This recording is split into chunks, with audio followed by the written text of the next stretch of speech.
ಇಲ್ಲ home minister ಇಲ್ಲ chief minister official ಆಗಿ ಸ್ಟೇಟ್ಮೆಂಟ್ ಮಾಡ್ತಾರೆ. ರಿಪೋರ್ಟ್ ಬಂದು ಆಮೇಲೆ ಮಾತಾಡ್ತೀವಿ. ಬಟ್ ವಾಸ್ತವಾಂಶ ಏನು ಅಂತ ಜನಕ್ಕೆ ಅರಿವು ಮಾಡಬೇಕು ಅಂತ ನಮ್ಮೆಲ್ಲರ ಆಸೆ. ಧರ್ಮಸ್ಥಳ ಪ್ರಕರಣದ ಬಗ್ಗೆ ಮತ್ತೊಮ್ಮೆ ಉಪಮುಖ್ಯಮಂತ್ರಿ ಡಿ.ಕೆ. ಶಿವಕುಮಾರ್ ಅವರು ಆಡಿರುವ ಮಾತಿನ ರೀತಿ ನೀತಿ ರಿವಾಜುಗಳು ಧಾಟಿಯನ್ನು ನೋಡಿದಾಗ ಷಡ್ಯಂತ್ರದ ಮತ್ತೊಮ್ಮೆ ಪ್ರತಿಪಾದನೆಯನ್ನು ಮಾಡಿದ್ದಾರೆ ಎನ್ನುವಂಥದ್ದು ಸ್ಪಷ್ಟವಾಗಿ ಅರ್ಥ ಆಗತ್ತೆ. ಕಾರಣ ಇಷ್ಟೇ, ಮಾಧ್ಯಮದವರು ಒಂದು ಪ್ರಶ್ನೆಯನ್ನು ಮಾಡ್ತಾರೆ. ಧರ್ಮಾಧಿಕಾರಿಗಳು ನಿನ್ನೆ ಮಾತಾಡುವ ಸಂದರ್ಭದಲ್ಲಿ ಸಾಕಷ್ಟು ವಿಚಾರಗಳನ್ನು ಹಂಚಿಕೊಂಡಿದ್ದಾರೆ ಅನ್ನೋ ಮಾತನ್ನು ಹೇಳೋ ಸಂದರ್ಭದಲ್ಲಿ ಒಂದು ಪ್ರಶ್ನೆ ಕೇಳ್ತಾರೆ. ಸುಪ್ರೀಂ ಕೋರ್ಟ್ನ ಸಾರ್ವಜನಿಕ ಹಿತಾಸಕ್ತಿ ಅರ್ಜಿ ವಜಾ ಆಗಿದ್ದನ್ನು ಮುಚ್ಚಿಟ್ಟಿದ್ರು. ಆಗ ಡಿ.ಕೆ. ಶಿವಕುಮಾರ್ ಅವರು ಹೇಳ್ತಾರೆ, 3 ವಿಚಾರ ಹೇಳ್ತಾರೆ ಮುಖ್ಯವಾಗಿ. ನೋಡಿ, ನಮಗೆ ದೆಹಲಿಯ ತನಕ ಬುರುಡೆಯನ್ನು ತೆಗೆದುಕೊಂಡು ಹೋಗಿದ್ದೂ ಗೊತ್ತು, ಸುಪ್ರೀಂ ಕೋರ್ಟ್ನಲ್ಲಿ ಅರ್ಜಿ ವಜಾ ಆಗಿದ್ದೂ ಗೊತ್ತು, ಜೊತೆಯಲ್ಲಿ ಯಾರೆಲ್ಲ ಈ ಒಂದು ಕೆಲಸ ಮಾಡ್ತಿದ್ದಾರೆ ಅದೂ ಗೊತ್ತು. ಅವರ ವಿರುದ್ಧ ಏನಾದರೂ ಕ್ರಮ ತಗೋತೀರಾ? ಈಗ ಮಾತಾಡೋದಿಲ್ಲ, ನಂತರ ಮಾತಾಡ್ತೀವಿ. SIT ತನಿಖಾಧಿಕಾರಿಗಳ ತನಿಖಾ ವರದಿ ಕೈಗೆ ಬಂದ ಮೇಲೆ ಮಾತಾಡ್ತೀವಿ ಅನ್ನುವಂತಹ ಮಾತನ್ನು ಹೇಳಿರುವಂಥದ್ದು. ಇಲ್ಲಿ 3 ವಿಚಾರ ಹೇಳಿದ್ರು ಅವರು. ಇದರ ಜೊತೆಯಲ್ಲಿ ಬಹುಮುಖ್ಯವಾದ ಸಂಗತಿ ಹೇಳಿದ್ರು, ಇದನ್ನು ನಾನು ಮಾತಾಡೋದಲ್ಲ, ಮಾತಾಡಿದ್ರೆ ಮುಖ್ಯಮಂತ್ರಿಗಳು ಮಾತಾಡಬೇಕು ಅಥವಾ ಗೃಹ ಸಚಿವರು ಮಾತಾಡಬೇಕು. ಸರ್ಕಾರದ ಒಬ್ಬ ಮಂತ್ರಿಯಾಗಿ ನಾನು ಮಾತಾಡೋದಕ್ಕಾಗೋದಿಲ್ಲ. ಅತ್ಯಂತ ಸ್ಪಷ್ಟವಾಗಿ ಅವರು ಹೇಳಿದ್ದು, ಒಬ್ಬ ಉಪಮುಖ್ಯಮಂತ್ರಿ ಕೇವಲ ಮಂತ್ರಿ ಅಷ್ಟೇ. ಈ ಹಿಂದೆ ಏನು ಷಡ್ಯಂತ್ರದ ಹೇಳಿಕೆ ಕೊಟ್ಟು ಬಹುದೊಡ್ಡ ವಿವಾದಕ್ಕೆ ಗುರಿಯಾದರು, ಸರ್ಕಾರದ ಅವರದ್ದೇ ನೀತಿ ನಿರ್ಧಾರಗಳ ವಿರುದ್ಧ ಧ್ವನಿ ಎತ್ತಿದ್ರು, ಈಗಲೂ ಕೂಡ ಪರೋಕ್ಷವಾಗಿ ಅದೇ ಸಂದೇಶವನ್ನು ಕೊಟ್ಟಿದ್ದಾರೆ. ಏನು, ಎಲ್ಲೋ ಒಂದು ಕಡೆ ಇದು ಷಡ್ಯಂತ್ರ ಅನ್ನುವಂತಹ ವಿಚಾರಕ್ಕೆ ಅವರು ಇನ್ನೂ ಬದಲಾಗಿಲ್ಲ. ಅವರ ನಿರ್ಧಾರ, ಅವರ ಒಂದು ವಾದ ಏನಿತ್ತು ಆ ವಾದವನ್ನು ಬದಲಿಸಿಲ್ಲ, ಅದಕ್ಕೆ ಸ್ಟಿಕಾನ್ ಆಗಿದ್ದಾರೆ ಎನ್ನುವಂತಹ ಮಾತನ್ನು ಹೇಳಿರುವಂಥದ್ದು.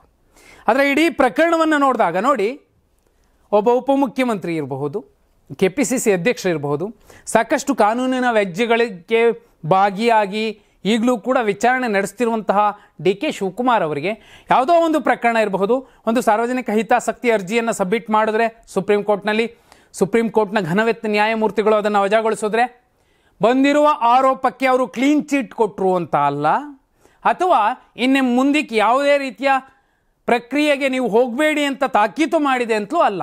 ಕಾನೂನು ನ್ಯಾಯವನ್ನು ಕೋರಿ ಮತ್ತೂ ಒಂದು ಪೀಠಕ್ಕೆ ಹೋಗಬಹುದು. ಇದನ್ನೇ ಖೋಸ್ಲಾ ಅವರು, ಹಿರಿಯ ವಕೀಲರು, CJI chief justice of India Gavai ಅವರಿಗೆ ಪತ್ರ ಬರೆದಿದ್ದಾರೆ. ಕರ್ನಾಟಕದ ಸ್ಯಾಟಲೈಟ್ ಚಾನೆಲ್ಗಳು ಆದೇಶವನ್ನು, ಸುಪ್ರೀಂ ಕೋರ್ಟ್ನ ಘನವೆತ್ತ ಆದೇಶವನ್ನು ತಿರುಚಿ ವರದಿ ಮಾಡ್ತಿವೆ, ಅವರ ವಿರುದ್ಧ ಸೂಕ್ತ ಕ್ರಮ ಕೈಗೊಳ್ಳಬೇಕು ಅಂತ. ಒಂದು ಸಾಮಾನ್ಯ ಕಾನೂನಿನ ವಿದ್ಯಾರ್ಥಿಗೆ ಅರಿವಿರುವಂಥದ್ದು ಅಥವಾ ಪತ್ರಕರ್ತನಿಗೆ ಅರಿವಿರುವಂಥದ್ದು, ಆ ವಿಚಾರವನ್ನು ದೊಡ್ಡದಾಗಿ ವರದಿ ಮಾಡ್ತಿರುವಂಥದ್ದು. ಅದಕ್ಕೆ ಒಂದು ರಾಷ್ಟ್ರೀಯ ಪಕ್ಷದ ರಾಜ್ಯ ಘಟಕದ ಅಧ್ಯಕ್ಷರು ಮತ್ತು ಉಪಮುಖ್ಯಮಂತ್ರಿಗಳು ಅದೆಲ್ಲ ನಮಗೆ ಗೊತ್ತಿದೆ, ಮುಂದೆ ನಾವು ಅದಕ್ಕೆ ಪಾಠ ಕಲಿಸ್ತೀವಿ ಅನ್ನೋ ದಾಟಿಯಲ್ಲಿ ಮಾತಾಡುವಂಥದ್ದಿರಬಹುದು, ಅಥವಾ ಇದೊಂದು ಷಡ್ಯಂತ್ರ ಅನ್ನುವ ರೀತಿಯಲ್ಲಿ ಪ್ರತಿಪಾದನೆ ಮಾಡ್ತಿರುವಂಥದ್ದಿರಬಹುದು. ಇವೆಲ್ಲವೂ ಕೂಡ ಜನ ನೋಡ್ತಿರ್ತಾರೆ. ಝೆನ್ಝಿ ನೋಡ್ತಿರುತ್ತೆ, ಜನರೇಷನ್ Z ಮಂದಿ ನೋಡ್ತಿರ್ತಾರೆ. ಎಲ್ಲವನ್ನ ಸೂಕ್ಷ್ಮವಾಗಿ ನೋಡ್ತಾರೆ, ಕಾಯ್ತಾರೆ. ಈ ನೆಲದ ಕಾನೂನುಗಳಿಗೆ ಅವರು ತಲೆಬಾಗಿ ಕಾಯ್ತಾರೆ. ಈ ನೆಲದ ನ್ಯಾಯ ವ್ಯವಸ್ಥೆಯಲ್ಲಿ ನ್ಯಾಯ ಸಿಗುತ್ತೆ ಅಂತ ಕಾಯ್ತಾರೆ. ಡಿ.ಕೆ. ಶಿವಕುಮಾರ್ ಅವರು 3 ವಿಚಾರ ಹೇಳಿದ್ರು. 3 ವಿಚಾರದಲ್ಲಿ ಅದೇ ವಾದ. ಹೌದು, ತಲೆಬುರುಡೆ ಡೆಲ್ಲಿ ತನಕ ಎತ್ಕೊಂಡೋಗಿದ್ರು. ಯಾರು ಎತ್ಕೊಂಡೋಗಿದ್ರು, ಯಾಕೆ ಎತ್ಕೊಂಡೋಗಿದ್ರು, ಏನಾಯಿತು ತನಿಖೆಯಿಂದ ಗೊತ್ತಾಗುತ್ತೆ.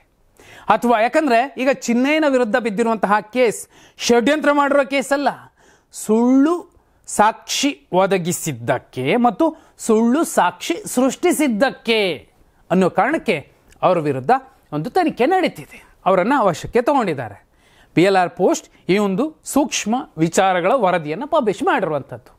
ವಿಶೇಷ ಅಂದರೆ ದಿನೇಶ್ ಗುಂಡೂರಾವ್ ಅವರು ಕೂಡ ಹೇಳಿದರು, ಅವರು ಸಚಿವರಿದ್ದಾರೆ, ಪ್ರಭಾವಿಗಳಿದ್ದಾರೆ, ಆ ಭಾಗದ ಉಸ್ತುವಾರಿ ಸಚಿವರಿದ್ದಾರೆ. ವಾಮಾಚಾರ ಕೂಡ ನಡೆದಿರುವಂತಹ ಸಾಧ್ಯತೆ ಇದೆ, ಆ ನಿಟ್ಟಿನಲ್ಲೂ ತನಿಖೆ ನಡೀತಿದೆ, ನನಗಿದು ಗೊತ್ತಿಲ್ಲ, ಗೃಹ ಸಚಿವರೇ ಹೇಳಬೇಕು ಅನ್ನುವ ಮಾತುಗಳನ್ನು ಸ್ಪಷ್ಟಪಡಿಸಿದ್ರು. ಆದರೆ ಡಿ.ಕೆ. ಶಿವಕುಮಾರ್ ಅವರ ವಾದ ಇನ್ನೂ ಬದಲಾಗ್ತಿಲ್ಲ ಅನ್ನೋದಾದರೆ ಅವರು ಪಕ್ಕಾ ಸ್ಟಿಕಾನ್ ಆಗಿದ್ದಾರೆ. ಒಂದು ಜನಪ್ರತಿನಿಧಿಗಳೇನಿದ್ದಾರೆ, ನಾವೇ ಆಯ್ಕೆ ಮಾಡಿದಂತಹ ಸರ್ಕಾರ ಏನಿದೆ, ಆ ಸರ್ಕಾರದಲ್ಲೇ ಈ ಥರದ ಇಬ್ಬಗೆಯ ದ್ವಂದ್ವ ನೀತಿಗಳಿದ್ದಾವೆ ಅಂದರೆ ಆಳುವ ಜನ ಮತ್ತು ಪ್ರಭಾವಿಗಳ ಒಂದು ಒಕ್ಕೂಟ ಅಥವಾ ಒಂದು ಪ್ರಭಾವ ಈ ತನಿಖೆಯ ಮೇಲೆ ಬೀಳಬಾರದು.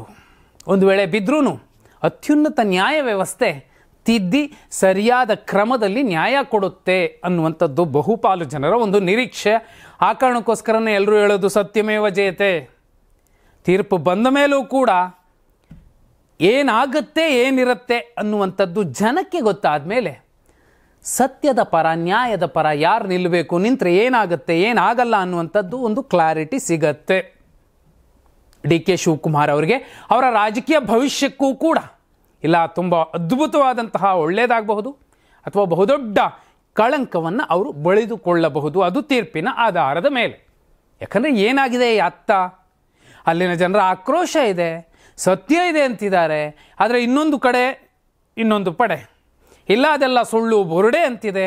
ಇದರ ಮಧ್ಯೆ ಸತ್ಯ ನಿಂತಿದೆ.